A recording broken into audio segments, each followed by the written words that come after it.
Assalamualaikum warahmatullahi wabarakatuh. Perkenalkan, nama saya Alia Salsabila Swandi, NIM 240600115, kelas B1 PGSD. Kasus yang pertama, seorang pemuda bernama Farhan berencana menikah dengan calon istrinya Aisyah dalam waktu dekat. Namun mereka menghadapi beberapa tantangan. Yang pertama, orang tua Farhan menginginkan pesta pernikahan besar di gedung mewah yang membutuhkan biaya tinggi. Sementara Farhan lebih memilih pernikahan sederhana sesuai ajaran Islam. Yang kedua, Aisyah merasa khawatir tentang perannya setelah menikah, terutama terkait keseimbangan antara kewajibannya sebagai istri dan ambisinya untuk melanjutkan pendidikan. Yang ketiga, beberapa teman Farhan menyarankan agar ia menunda pernikahan hingga memiliki harta yang lebih banyak. Padahal, Farhan merasa sudah cukup mampu secara finansial untuk membangun rumah tangga sederhana. Yang keempat, sebagai seorang sahabat yang bijak, Anda diminta memberikan nasihat kepada Farhan dan Aisyah berdasarkan prinsip-prinsip pernikahan dalam Islam. Tugas yang pertama, jelaskan tujuan utama pernikahan dalam Islam dan bagaimana hal ini relevan dengan keputusan Farhan dan Aisyah. Jawabannya, pernikahan dalam Islam memiliki beberapa tujuan utama yang mendasar, antara lain 1. Membangun keluarga yang sakinah, mawaddah, warahmah. 2. Menjaga kesucian dan menghindari perzinahan. 3. Mendapatkan ridho Allah. 4. Mewujudkan tanggung jawab sosial. Dengan memahami tujuan pernikahan dalam Islam, Farhan dan Aisyah dapat membuat keputusan yang lebih bijak dan terarah.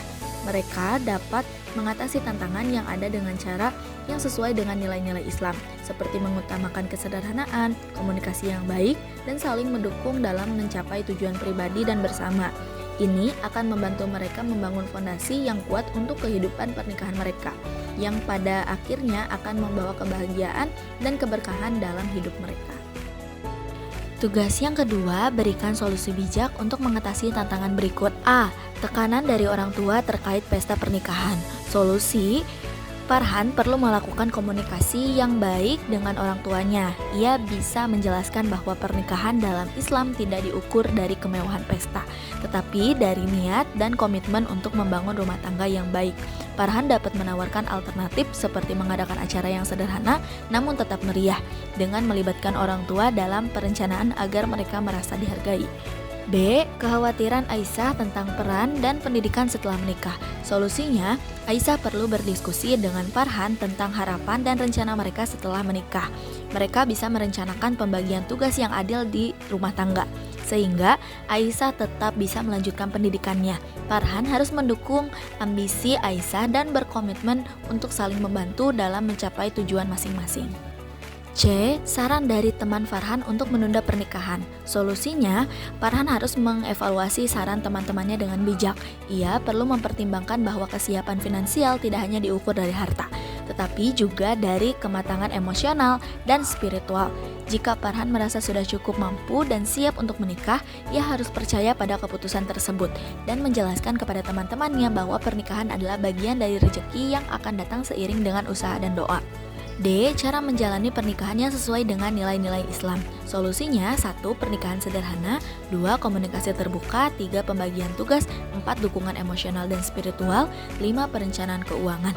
Dengan mengikuti prinsip-prinsip ini, Farhan dan Aisyah dapat membangun rumah tangga yang sesuai dengan nilai-nilai Islam serta menghadapi tantangan yang ada dengan bijak.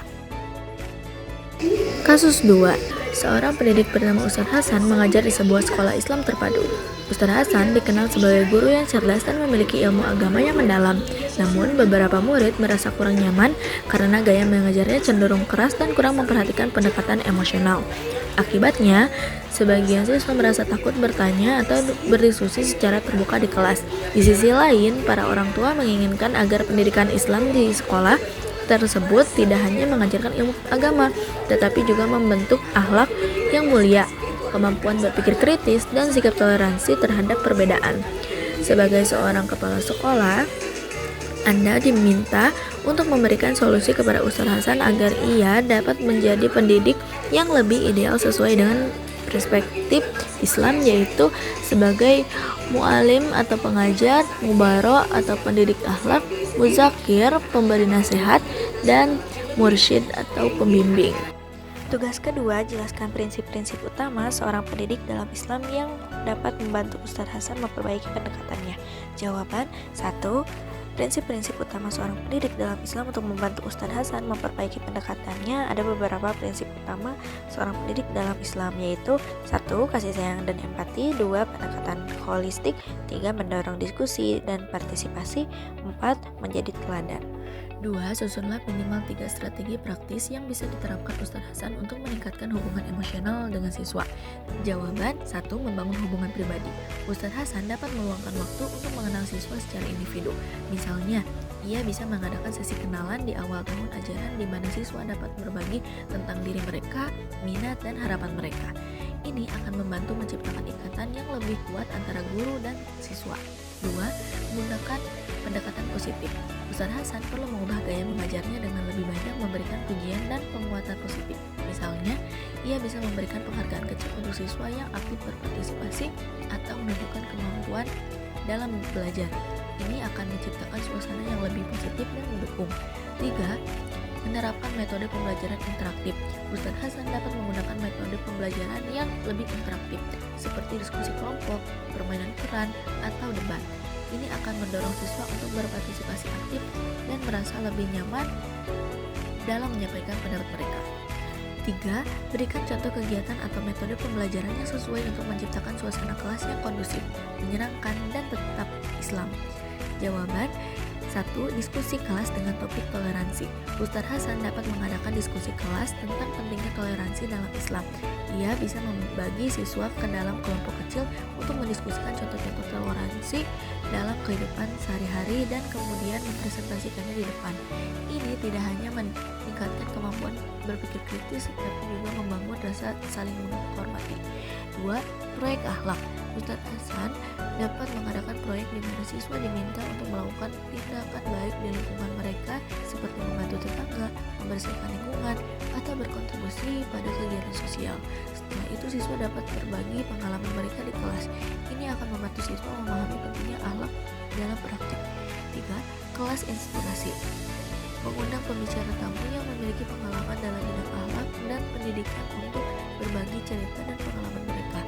Ini dapat memberikan perspektif baru kepada siswa untuk mendorong mereka berpikir kritis tentang nilai-nilai yang diajarkan.